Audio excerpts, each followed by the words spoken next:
Well done. Well done.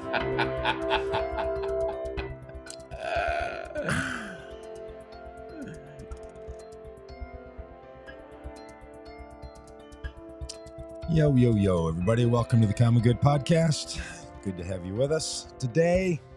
I think it's the 18th or something, isn't it, of July? Yeah, 18th of July, Tuesdays. So we get to talk about politics. And of course, today it includes how Donald Trump is saying right out loud he wants to destroy democracy. Rob, unbelievable. We'll get to that.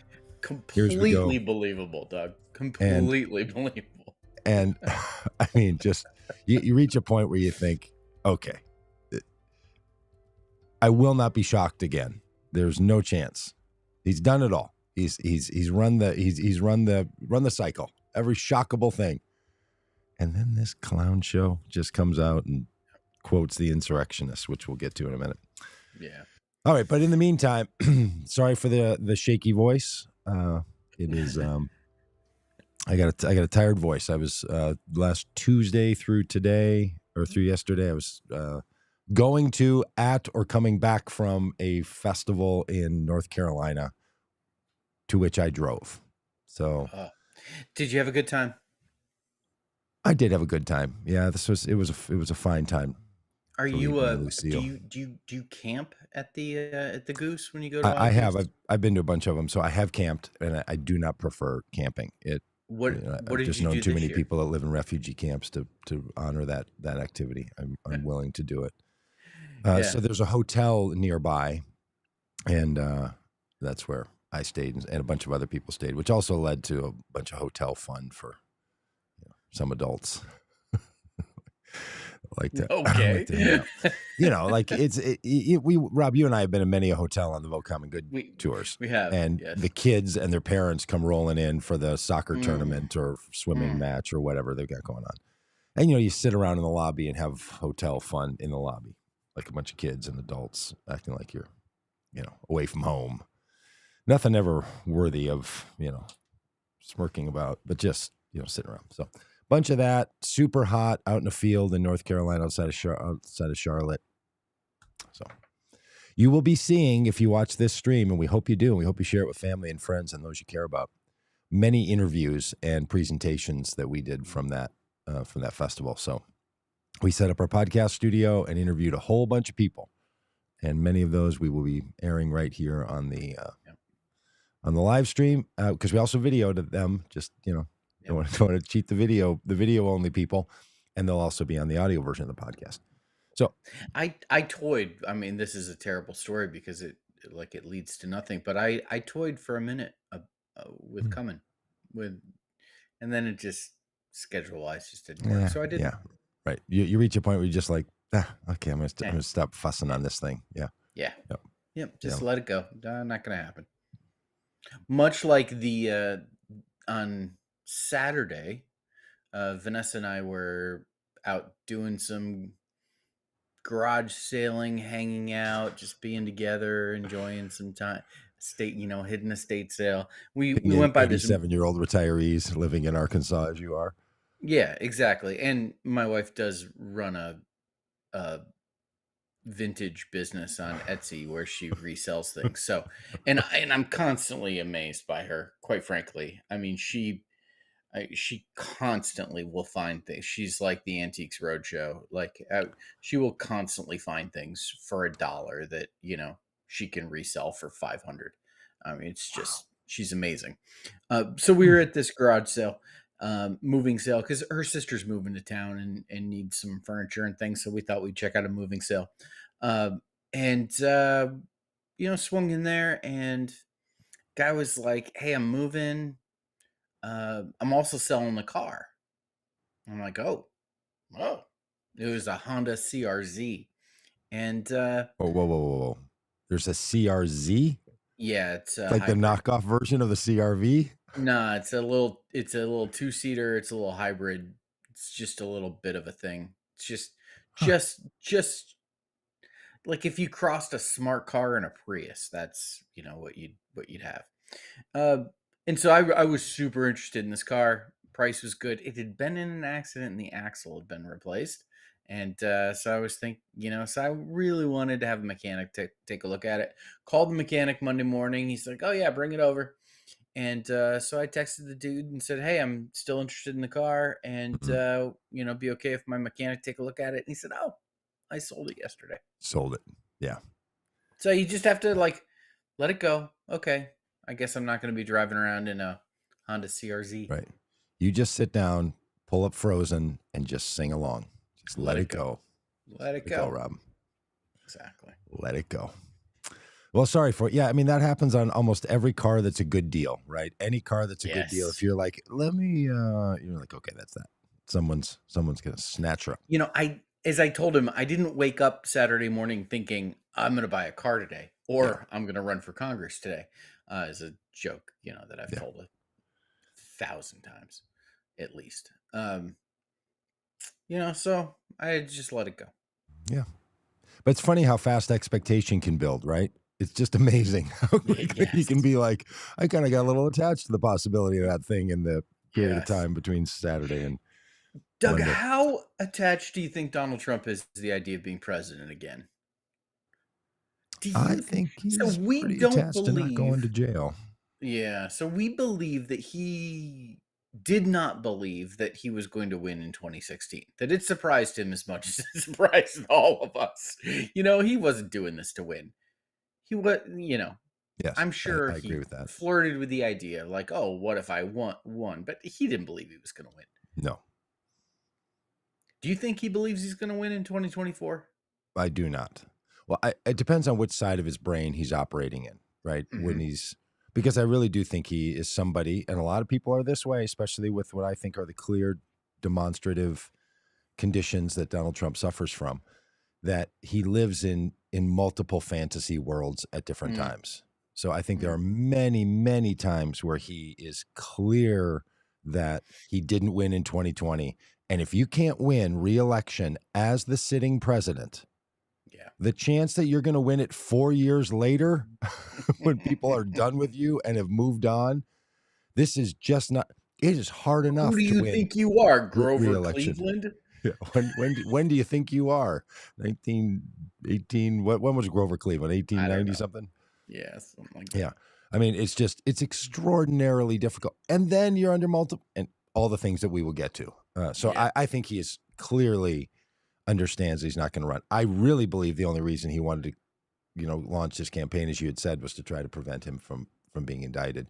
And he's trying that now. He's That's not working. they have a yeah. Now he's trying to use the trial itself, push that Yeah. until after the election. So they've brought something apparently before the judge in the this is in the documents are in my pants box case that they want to try to bring the Wait a minute, wait a minute. The documents are in my pants box? yeah. He keeps his pants in there in his boxes, and there are also Oh, some documents in okay.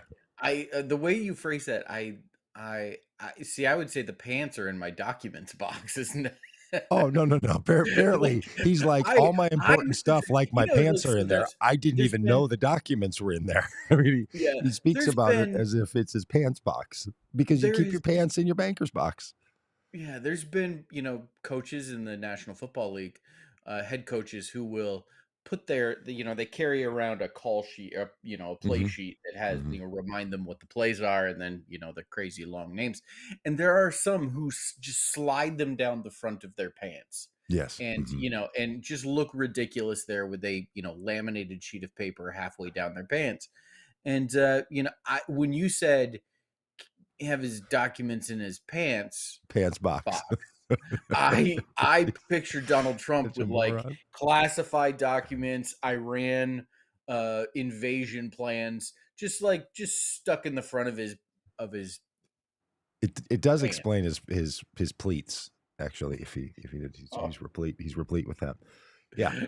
Um, do what? Well, you must have raised the question for a reason. You think he does think so? Or you think he doesn't? What do you? I don't know. It was just I don't know. It just I don't have an opinion. I would just sometimes you just want to crawl inside the head of Donald Trump and it's like Yeah, and just roam what are around in you there and really rummage through the I mean, just boxes. just what are you thinking? What what? I mean, Well, it's we not saw been a some of. we did see some of what he was thinking yesterday. You ready to jump right into this? Should we? Yeah, oh yeah, let's do it. You I know, mean, he is. Yeah, we'll start with his words, and then we'll talk about really the bad week he's having. my friends are in a band called the Josh Cleveland Band, which you should look up and listen to. I'm sure anyone listening to this would enjoy that Did they music. play at the Goose? They did not. No, they could and should. But boy, there was a band that played there, Ashes and Arrows. Holy mackerel, these cats are gonna be famous. I heard you played Wild Goose. I did.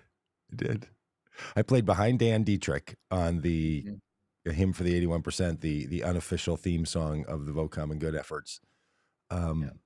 Yeah.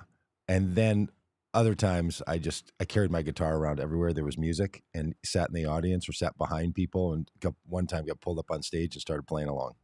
And it's pretty fun. Pretty fun for me. I just need to call timeout here. You were sitting in the audience listening to a concert with your guitar, playing along. Were you playing along? Mm-hmm. Was that annoying right up front to the people around you? I don't know. They should move somewhere else then. I don't know. I mean, this is like, were you also singing along? No, I didn't know any of the words. These people. Okay. Well, no, that's not true. Yeah, I was singing along on on the honky tonk night when it was like normal music and stuff. But sometimes when it was just people. Playing their songs, like a band playing their own songs that I didn't know. Yeah. I'm just watching the guitar players. I just turned it into a jam band. Trying to imitate whatever they're doing. Yeah, it's a jam session thing. It's a real hard skill to learn when you learn to play with people and you don't have music in front of you. You watch them. Band find it annoying that you were trying to play along with them? I don't know. I don't walk around with an who am I annoying meter. I don't care. Could not care any less. See, this is the difference between you're standing up on a stage with a microphone and guitars, and you're blasting your music at people, and you're like, "Well, that guy's irritating me by doing the very thing I'm doing." No, I don't. What are you talking about? It's the difference between an Enneagram 8 and an Enneagram 3 right here. Yeah, I'm trying to read the room and like do the thing that the people around me want, and you're just like, I'm gonna play along. Yeah, I'm gonna play along. People sing along. Yeah, and that can be annoying too. Oh, okay. All right. So these people are playing live music and we're all just supposed to sit there and watch them do it? Okay. No world in which I'm going to live in are people performing live music, and our job is to sit there and watch them. I would just say, I paid the $158 to hear Bruce Springsteen sing Bruce Springsteen songs, not to hear Doug Pagitt sing Bruce Springsteen songs. Look, if Springsteen can't sing loud enough to overcome got a sound system on his side. Okay. All right. Let's get into it. So I played along. I try to play along a lot. Like, I mean, partly because this is at a festival and you're outside and it's just, and I would go right up front, like right fucking up front. I know this. I was texted a picture of this. Yeah. Yeah. It's fantastic. Were you in that group text? I don't think so. A group text of me on the stage, a picture of that or in the audience? No, a group text of you in the crowd playing along on the guitar. Yeah, I do it all the time. And any possible chance I can get. Yeah, so when people play music in front of other people, that is an invitation. It's not an implicit invitation it is for you to join in. It is. It absolutely is. Exactly an implicit invitation for me to join in. They oftentimes even say to people, like they start doing this with their hands. Hey, you, do this. Hey, you, sing back these words to me. I mean, musicians all the time are like, and then when the crowd return, I mean, this is classic, right? You make it happen, Jackson Brown tells us. Like when you respond and you sing and you know every word and you're in on this, that's what people are doing. But I will say, this is one of the things I've learned about in the guitar world. There are some people who are much more I don't know, rules based or pristine about it, and then there's other people that are like, oh, just you just jam along, like you play along. That's what you do, It's there's some people there are different. About Totally. Yeah. I don't care. Jennifer Nappa's up there playing. I'm just like, That might have been the concert that it was Jennifer Knapp and Derek Webb. Have you listened to Derek Webb's new album? You Mm-mm. watched it? Have you watched the video of Derek Webb and Flamey Grant in Derek Webb's song Flamey sometime Grant? Flamey Grant, yeah. Um That's not. Are you not familiar with the work of Flamey Grant? Flamey I, Grant is a drag performer in Nashville. And and is Derek Webb. a is the presents as Amy Grant, but is Flamey Grant? Well, I don't know if they present as Amy Grant, um, Is it but a Derek play Webb's on got a Amy song, Grant? "Boys Will Be Girls," Okay. and the video for it Mm-hmm. is fantastic. Oh Yeah, no. really, really great. Great song, great video. Highly recommend. Check it out. Okay. Will do. Uh, Let's talk all about right. Donald Trump. You got a video for us? I do. All right. So yeah, Saturday, I started seeing some headlines about this on Saturday after he gave the speech, and then saw these video clips. All right. So it's really bad. Going to show just a brief bit of Donald Trump, and then a little follow up on what kind of mashup Donald Trump is actually doing. So this is a presentation. I think it's at the Turning Point thing, which might be the same event that we're going to show a clip from Marjorie Taylor Greene Yeah. speaking at. So here's Trump trying to tell people that he what he's going to do when he's finally in office again, Coronated. because all the things he couldn't accomplish apparently the first time. Because here's the thing about this, which I just find so pathetic about Donald Trump. These are all the same things he promised he was going to do in his first term, and now it's like, well, I couldn't because people really made it hard. But next time, I'll do it next time. It's just the same old routine.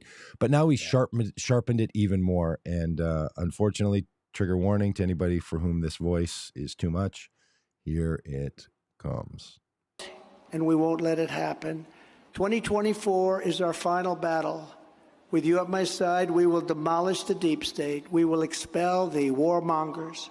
From our government, we will drive out the globalists. We will cast out the communists, Marxists, fascists. We will throw off the sick political class that hates our country. And we will rout the fake news media. We will defeat crooked Joe Biden, and we will drain the swamp once and for all. So it might sound like just sort of that. Hang on, sorry about that. I got pushed the wrong button there. It might sound like Trump is just doing his greatest hits, but what he's saying in that is he's going to go through the government, and the New York Times has reporting about this, which is why this gets significant. Talking with people in his inner circle, that they have a plan to go forth and use this version that they call the unitary executive theory, which is that the executive of the executive branch has total and complete power over every portion of the executive branch, which means every department that reports up the branch, every department that's for which there's a secretary plus others, that the president has full and complete unfettered power to do whatever the president wants with those agencies. Can Which fire people. includes parenthetically includes the Department of Justice and the FBI. Yes, and the FCC, and which has rules about what can be put on television and on radio, and he can go in and just say this television show no longer can be out. Like, this is the thing that it can do. It is just totally and completely bizarre and nowhere close to what the United States of America thinks of itself in a co-equal branch theory. What's important about this isn't just Donald Trump saying that he just thinks this should happen. There is this wacky theory supported by a lot of Republicans of a unitary executive, that they believe that Madison was not right when Madison talked about a separation of powers and there being equal branches of government, that in no way can the legislative branch have any say on what the president does about anything. They are completely distinct and separate, and has no, they're parallel branches of government. They're not interlocking branches of government. That's the theory. A bunch of people hold to it, including Bill Barr. And that crowd, like that kind of Bill Barr sort of folks. So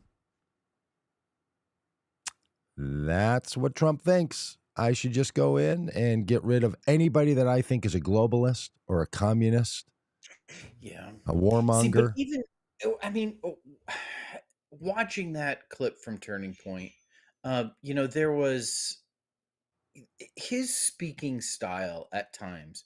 There's times where I feel like you can tell he believes it, and there's times where I feel like he's just reading the talking points and his heart isn't in it.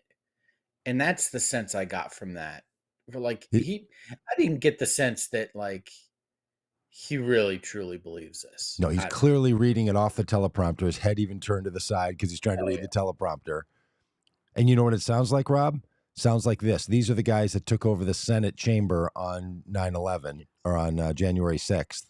Listen to this and see if you hear exactly what Trump was saying. To allow us to send a message to all the tyrants, the communists, and the globalists that this is our nation, not theirs. Yes. That we will not allow the American way of the United States of America to go down.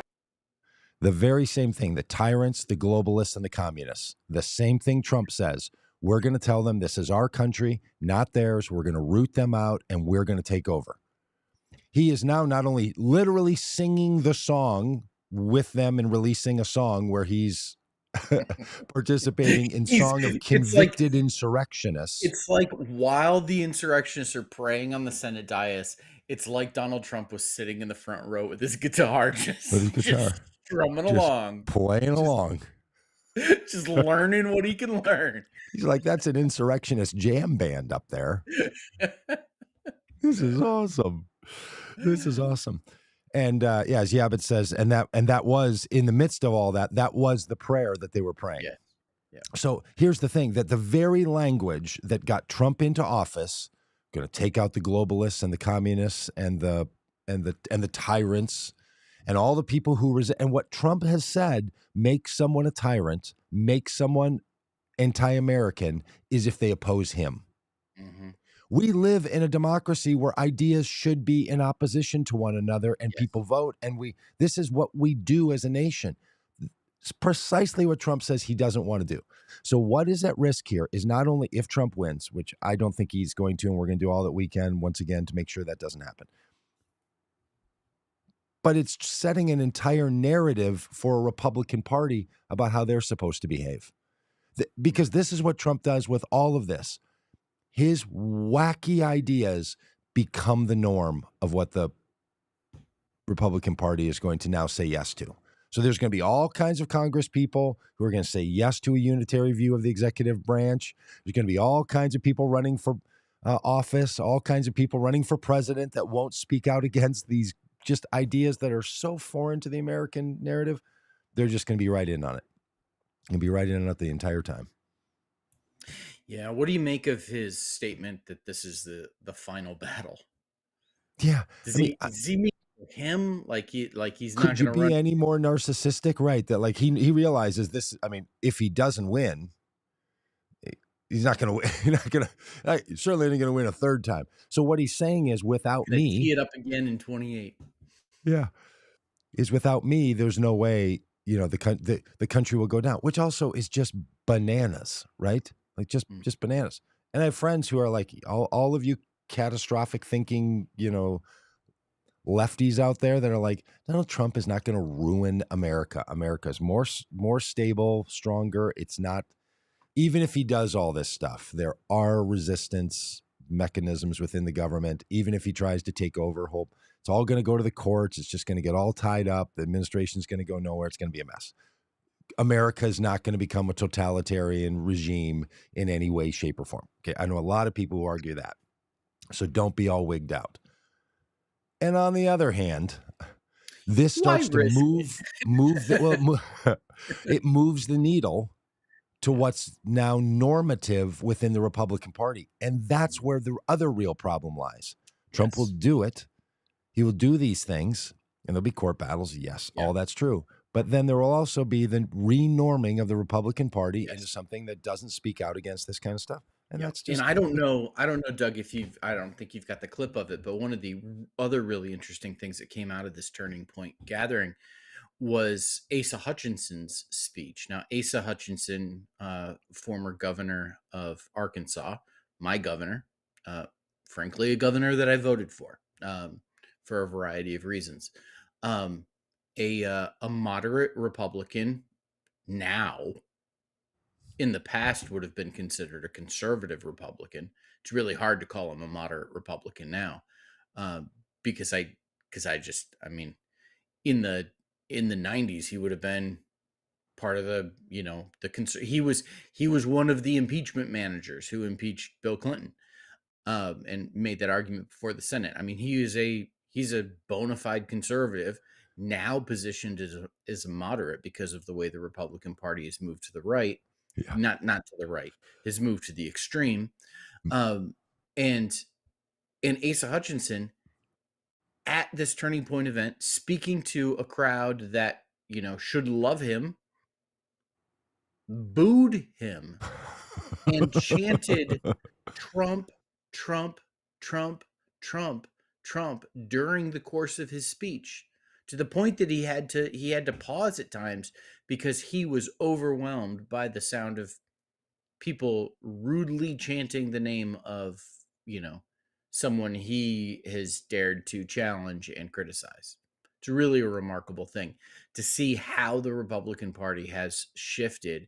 The loyalty to Donald Trump is so profound, Yeah. and so deep that, there's no oxygen left for anybody else. Yeah, that's right. Especially in meetings like this, where a group like Turning Point USA invites candidates in, because they are the tip of the spear of the Christian nationalists, take over, drive out the globalists. Where there's only one view that can be not only one view that can be good for America, one view that can be good for the globe. This is the thing about groups like this. They have a global vision of what goodness and righteousness is, and that's what they will work toward. And anyone else, anywhere, like, they're not just bothered by communists and socialists in America. Yeah. Right. They're bothered by communists and socialists. And I'm not arguing for communism or socialism, but some countries run under communism and socialism. Like, there are other structures to society. They're opposed to all of them. Anything that's not the one. So they want to unleash their view of the world on the world. So, all right. Okay. All right, Rob, I'm sure you're going to have to, I saw your eyes go over because you just can't not see it. I saw you see it. All right. W.M. Wood said, how could you vote for Ada Hutchinson? Well, Rob went into a voting booth and there was a pen, and then he circled the thing.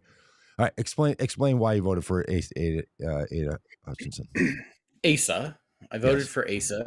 I made a calculation in 2020 when Asa was running for re-election as governor, that the Republican legislature in Arkansas was becoming so extreme that the best thing to impede them.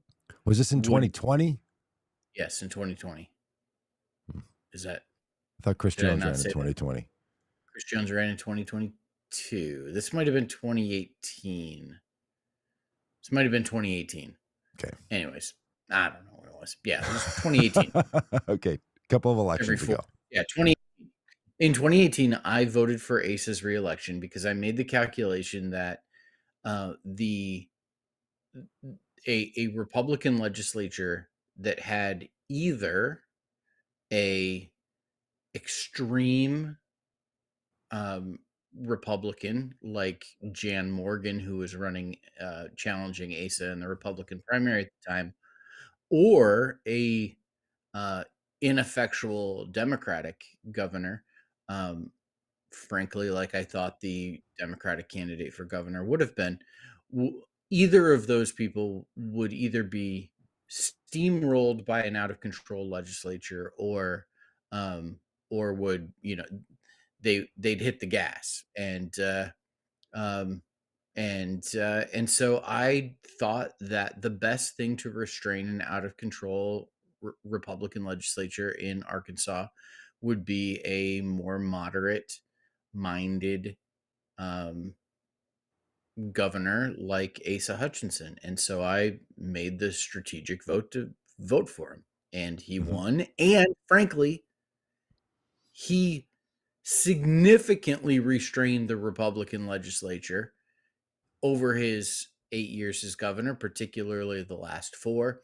And if you want any evidence of like the difference, take a look at what the Arkansas Republican legislature did with Sarah Huckabee Sanders as governor.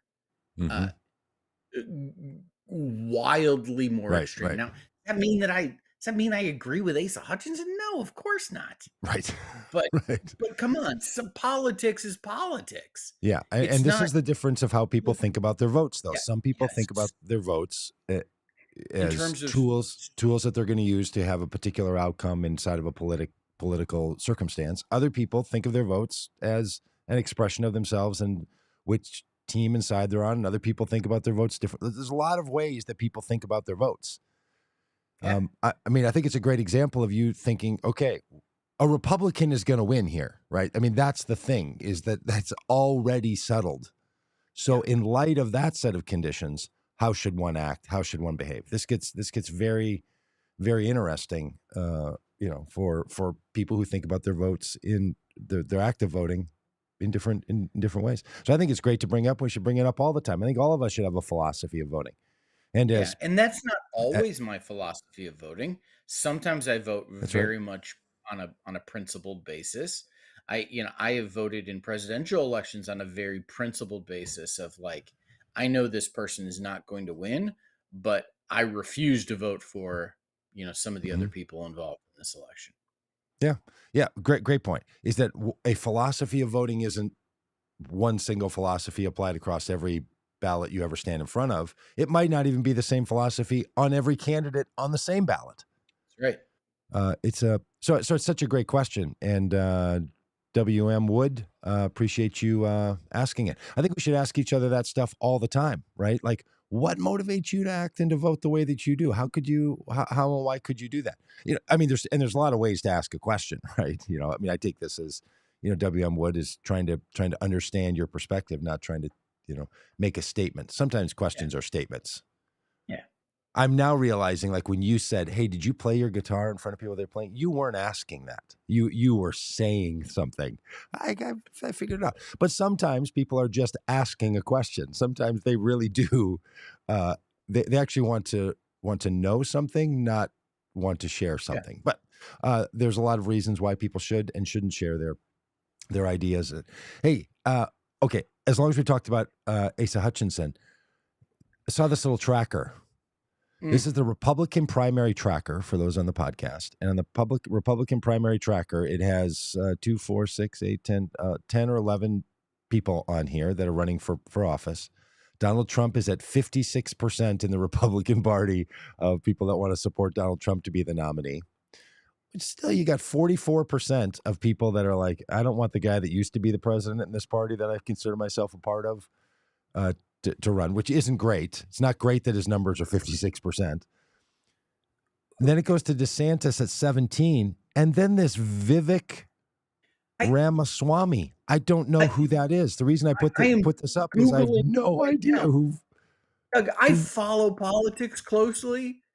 I have no idea who this person is. Rob, you and I run a Tuesday Common Good Politics podcast.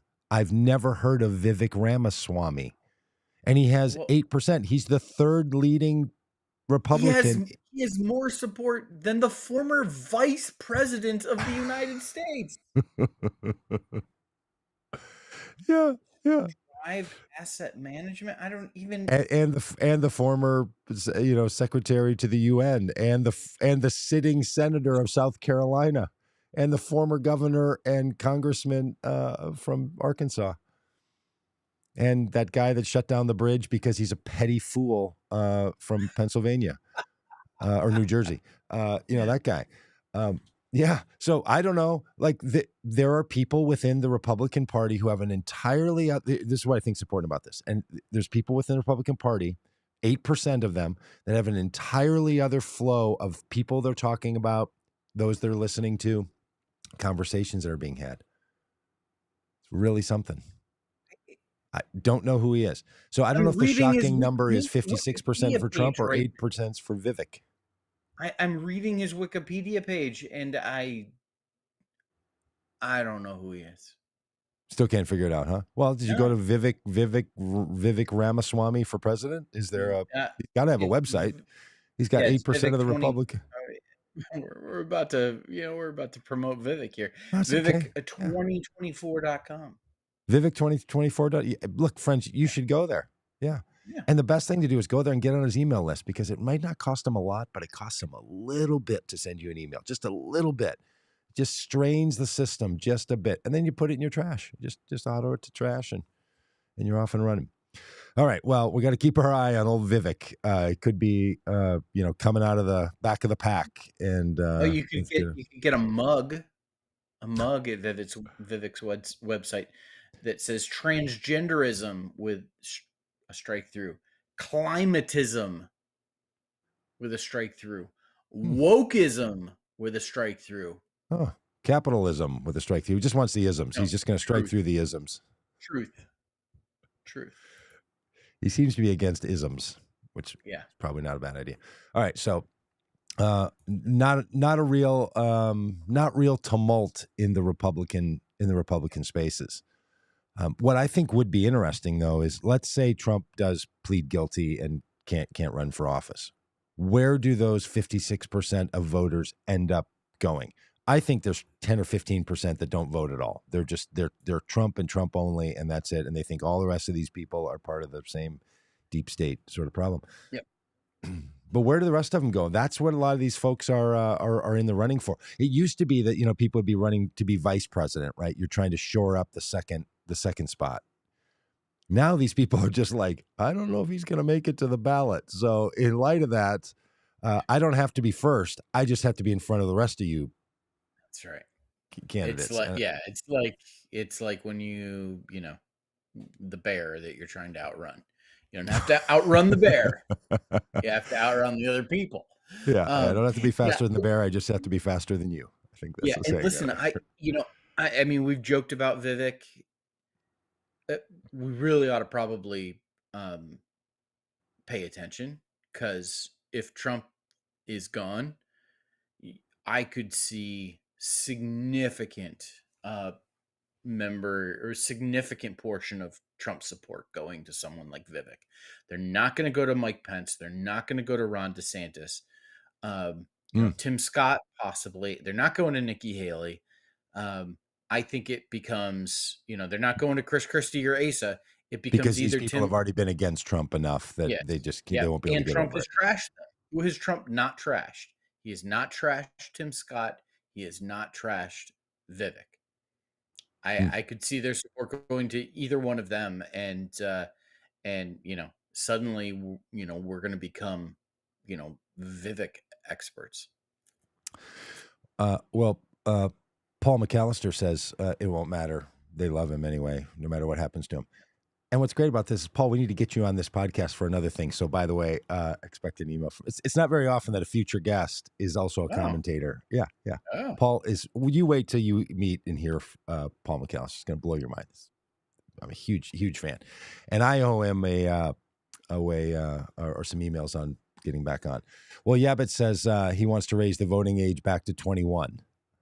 Vivek does. Literally, like, how could we make it possible for less people to vote? Well, I've got an idea. Let's put the age. Let's not make the age that you could be in the military, or the age that you're an independent citizen. Let's make the age the drinking age. How about if it's just property owners that vote? I think that's probably the way to go. Well, baby steps, apparently. Baby steps. Hey, all right. Let's talk presidential politics here on the Joe Biden front for a second. Marjorie Taylor Greene is a congressperson from North Georgia. She was at this same event that Donald Trump was at. Yep. And Biden for president surrogate as well. And was wanting to take on Joe Biden and lay out why Biden is a problem no matter what. Because part of what the Republicans need to do They need to make Joe Biden worse in the minds of their voters than Donald Trump would be, even with all the baggage he has, right? So this is why it's Biden crime family stuff. This is all that, right?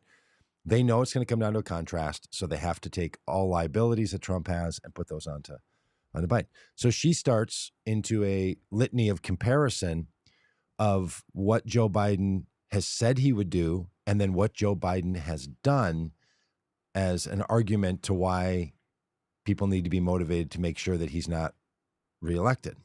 And yet, the speech she gave, this portion of the speech she gave, to many of us sounded like a campaign speech for Joe Biden. These were all like positive things. It's just truly it's fantastic. Truly remarkable. All right, here we go. And again, our deepest apologies if someone doesn't want Marjorie Taylor Greene up in their head, but it's about to happen. So here we go. Lyndon B. Johnson is very similar to Joe Biden.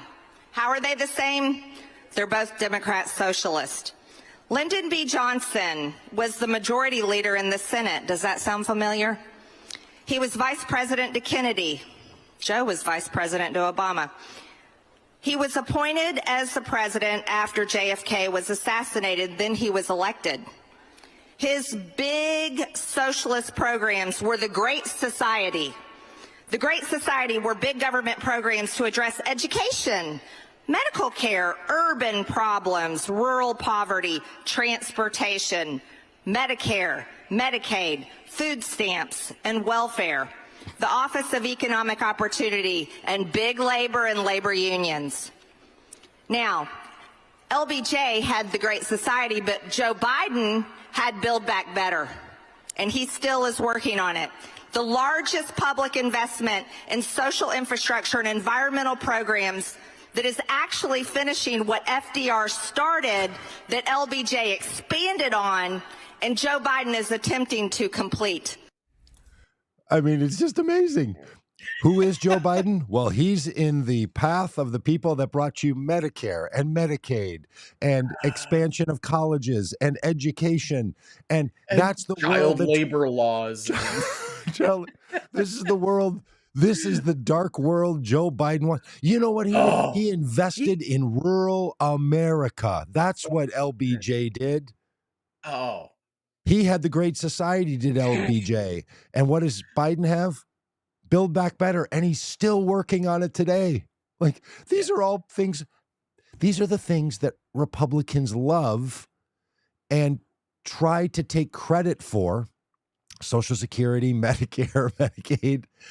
And some small little group of people within the Republican Party are still squawking, literally still squawking about the Great Society effort of inclusion and expansion and the New Deal.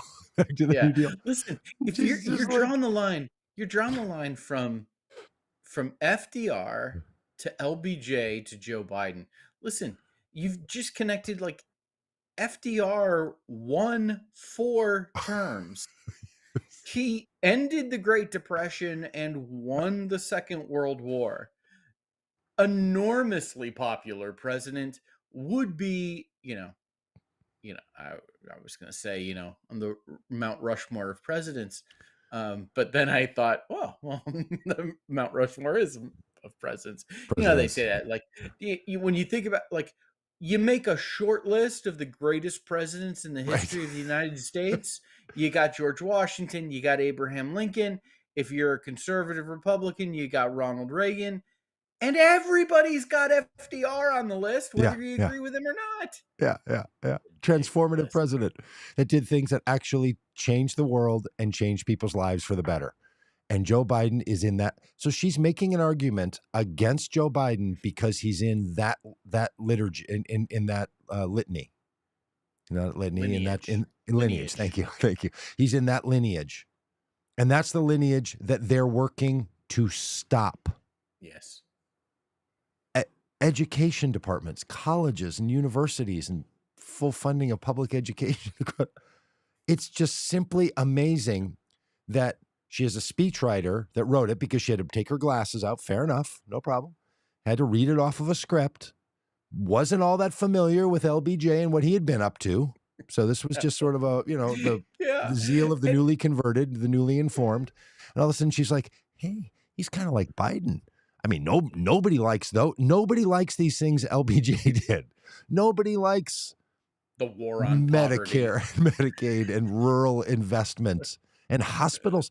Nobody likes it that hospitals are funded by Medicare and Medicaid primarily in rural America, where my constituents are. I mean, bridges and roads. Who wants those? Who wants big infrastructure Healthcare? plans? Truly amazing. So what you see in this, again, and this is true with the Trump clip as well, the things that there's a whole segment of the American population that see as problems, democracy, stability, rules between the separation of powers, and then policies that have been in place for lifetimes. We want it all to go away because it was all a failure, because he's a democratic socialist. Oh, LBJ was a democratic socialist from Texas. Yeah, and this is something that just is a little note. If you've never noticed this before, when Republicans talk about the Democratic Party, they don't use the word Democratic, they use the word Democrat. She referred to LBJ and Joe Biden as a Democrat socialist. Yeah. And because they don't, and it's just a little tick. And I learned this the hard way. When I was running for Congress in 2018, I was on a podcast that had a large Democratic audience, and I referred to the Democratic Party as the Democrat Party, and the comments blew up, and I was like, "Oh, I had no idea this was a thing," but apparently it's a thing. And once you notice it, you can't unsee it. Like Marjorie Taylor Greene, all the time, will not use proper grammar of, the adjective democratic. She will only say Democrat, and it's annoying. And yeah. And a tell about what they're trying to blame. All right. So somehow in the mix of all of this, you've got Trump at the event saying, I'm going to burn it all down, and all these people are going to come to my feet, and they're going to bow battle before me, and this is the final battle before I ascend to the right hand of the Father, and they're all going to come before me, and they will bow to my will. And then she's like, and then what we're going to do is we're going to get rid of Medicare and Medicaid and bridges. We're just going to blow the bridges up. If they built a bridge, we're going to blow it up. Oh, hospitals can't have it. Yeah, schools. You don't need schools. What do we need schools for? The list she went through. And apparently, I've given up on Twitter totally and completely, so I don't know. But apparently, the White House tweeted out something about this, like trying to be like, I don't know what we do when Marjorie Taylor Greene is out there, playing along with our greatest hits. She got her guitar in the front row and she's just playing along. She's a serious booster, this woman.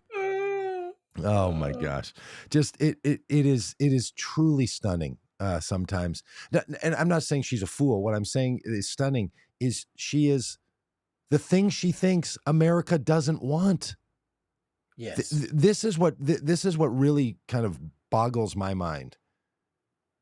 There's people who believe that these are the problems with America.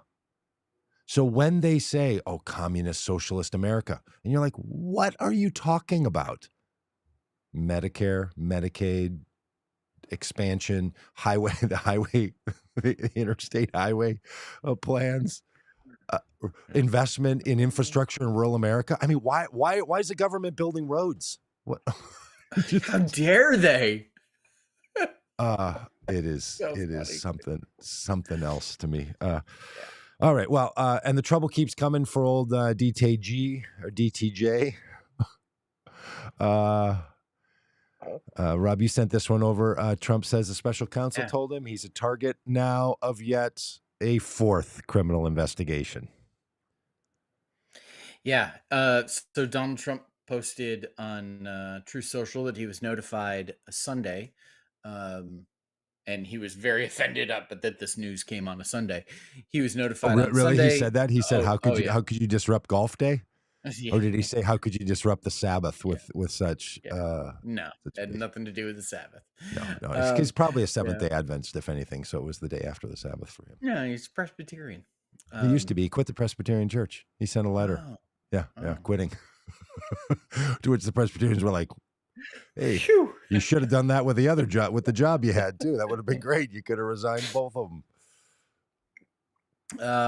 Goodness. So Donald Trump received news that he is the target of an investigation that is before the grand jury in Washington, D.C., led by special counsel Jack Smith, specifically into the events of January 6th. And this is big. Big. Because this is and Trump had posted on True Social, he kind of hinted at the Insurrection Act as being something that he was being accused of. This was a couple of days ago, and some folks kind of thought that he might be letting the cat out of the bag, and it looks like he did. It seems like, and he says in the course of his post on Truth Social that he has 4 short days before he has to appear before the grand jury. He said 4 short days. 4 short days. Is there a time change coming? Because one time a year there is a shorter day by an hour. Yeah, but all the rest of the days are the same length. There's not longer days and shorter days. I mean, 4 short days, like 4 short fingers on a hand, and 4 short fingers on a tiny little hand, and so he says that will lead to arrest and indictment, and so wow, I don't. Well, I think I think that's just really wishful thinking from him that he's going to be. No, it wouldn't work that way, would it? Yeah, maybe he's going to be indicted and arrested. We really should have set an indictment over under on Donald Trump. Yeah, I think I would have set it at 3.5, and I think that would have been the line. But clearly, if the line's set at 3.5, take the over, because it's happening. Because this is not the only bad news Donald Trump has gotten about being indicted. He had challenged the DA in Georgia who is investigating his election interference when he was looking for 11,761 votes, which is just one more than we need. Yep. I think the line that's going to get him was, I just need you to find 11,397 votes, which is one more, he said, than we have, because he just can't speak. But what he meant was one more than we need. Yeah. Right? He was saying, I don't want you to make the election accurate. I just want you to find one more that we need to win. My gosh. Yeah. And so he sued, trying to get this investigation shut down. It went to the Georgia Supreme Court, who unanimously threw out his challenge to this investigation, which means it's just a matter of time until he's indicted in Georgia as well. So what we have now is happening in August. Apparently, Fonnie Willis has cleared the docket in the courthouse and has said don't schedule any, like they're blocking off the calendar so they can move forward with this. So now there's going to be a state charge on election interference. Yeah. So we've got a local charge in New York. Yeah. We'll have a state charge in Georgia. Uh-huh. And we will have federal charges in Florida and DC. And parenthetically, maybe New Jersey in the future. And maybe New Jersey. Yeah. And I love that way of looking at it. People are charging him with crimes at a state level, at a county level, at a state level, and a federal level, for crimes that he committed before he was president, while he was president, and after he was president. The lawlessness is just remarkable. Yep. Yeah. I mean, so it's really like the full. He's got the full package of, like, if you want to go down as like badass, lawless, most lawless public figure in American history. He's making sure that second place is going to be way behind him. Yes. for a public figure who has criminal charges brought against him. Yeah. Three different law enforcement agencies in 4 different jurisdictions over a 5-year period of time. Just incredible. Yeah. And he's walking, and let it settle in. And he's walking around saying, and you should vote for me to be president again, because this all says that we need to shut all this down and get rid of the roads and the bridges and the Medicare and Medicaid. Do it to me, they can do it to you. Yeah. If you interfere with the election, if you provoke an insurrection, if you steal classified documents and refuse to return them, and if you, I don't know, what did he do in New York? I can't remember. That was tax evasion. If you if you lie on business documents in order to evade to evade Yes. taxes and commit. Yes. If you do all of those things, they will come after you like they're coming after him. And if you don't, you'll be fine. Because you know what it sounds like? It sounds like a Scared Straight video where someone says, "Look, I was in jail and I know it, and I care about law and order now. I've converted, and I understand that I want to move from my lawless ways to a law and order way. And I just want to say to all of you, if you do the things I did, it's going to catch up to you too." Right? Marjorie Taylor Greene and Donald Trump are the same in this way. Marjorie Taylor Greene is out stumping for Joe Biden while trying to critique him. And Trump is out saying to people, don't commit crimes because they'll come after you too. Like that. That's a whole other way to view this, is that these are just public service people who are committed to getting the message out here that we're a country where, law and order catches up with you. Yeah. It's simply incredible. Now it really could be though that the judge has the option in the documents in my pants box case that she's going to go with the Trump side suggestion that they can't possibly put up a defense for these charges while this election is going on, and that the trial needs to be postponed until after the election. That could happen. That will be different than the January 6th trial, which will be likely in New York. And that's, of course, going to be different than the Georgia trial, which is going to be Georgia. The January 6th trial is likely in D.C. Yeah, what did I say, New York? New York, yeah. Yeah, thank you. In D.C. and then Georgia and New York. So the question will be for a lot of people is, will it be fair for Trump to have multiple trials going on at the same time?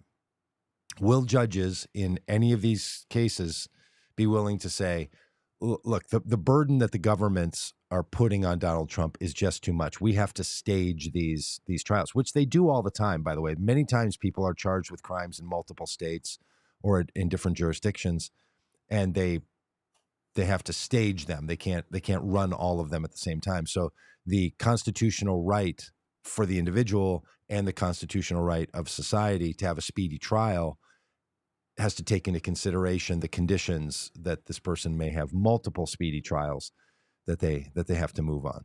So I'm super nervous that the judge is going to put off the documents case and the obstruction of justice case. I mean, I really shouldn't call it the documents in the pants box case, because it makes it seem like it's not serious. It's really an obstruction of justice case. But he's just such a fool. Like, they were in my boxes, and I didn't have time to go through my boxes and have my pants and my books. My pants I mean, were I just can't get over it. It is just such bizarre behavior for anyone, let alone for someone to say it as the defense for why they didn't give back the documents. I just can't stop giggling about it. So it's just all a mess. And meanwhile, inflation has come down. Mm-hmm. Joblessness is or unemployment is one of its lowest rates The economy's starting to rev back. It doesn't look like we're going to hit a recession. And the people who are looking at what the future of the economic situation could be over the next 18 months really is setting up things for a re-election set of circumstances to look pretty strong for Joe Biden or whomever ends up being Gavin Newsom, the Democratic nominee. And Rob and I have a joint theory here that Trump is not going to be on the ballot, and then Biden's going to step off the ballot, and it's going to be Gavin Newsom versus Ron DeSantis.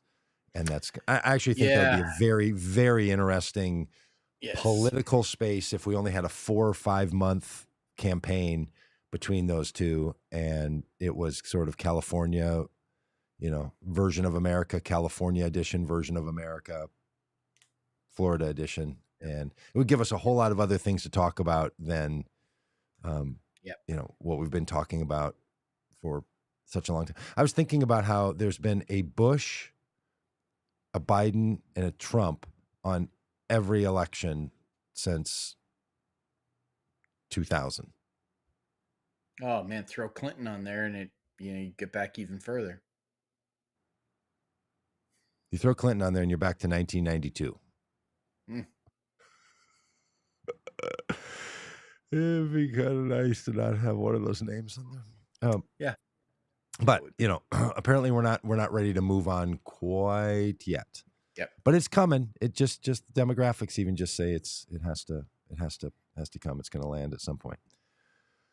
All right. Well, we have now gone so long that even Alex O'Brien says, "Not literally, I have to go." Alex is like, "I got other stuff I've got to do." So Alex is getting out. So no, Alex, sit in front of the YouTube and be happy about it. Just send a message to someone. It's riveting. I can't leave.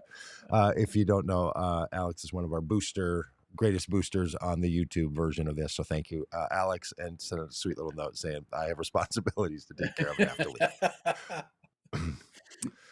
Thanks to all of you for being a part of this. Yabbits, of course. Thank you, Yabbits. Thank you, Jim. Appreciate having you. YM from previously. Paul, great to have you around. WM.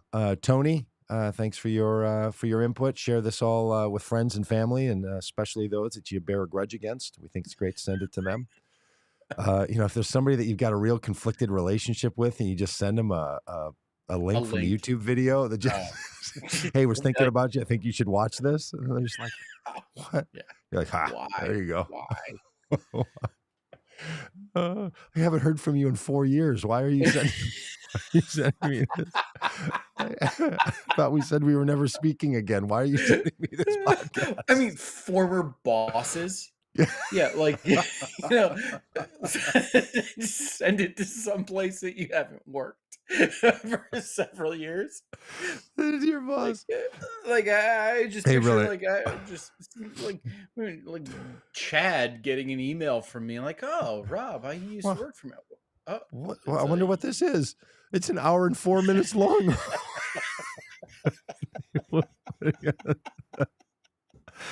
that's awesome. I don't know why that tickles me, but it does. It does me too. The Common Good podcast, the thing you friend to those, the videos you send to those that you're just not all that happy with. All right. Thank you, Alex, for wanting. Alex says she actually that she wants to stay. Well, Alex, that would be very sweet if you were to stay. But we're not. Alex, we got to go. You've missed the best part of the podcast. And Paul McAllister, let's round out that circle and get you scheduled. Maybe tomorrow. Maybe we let's waste no time. Get it done. Let's get this thing going. We'll try to be back again tomorrow. We've got a bunch of video and audio that we're going to try to get together. Might be able to get one of the talks together from the Wild Goose Festival in time. So, all right, y'all. Anything else from you, Rob? No, I'm good. All right.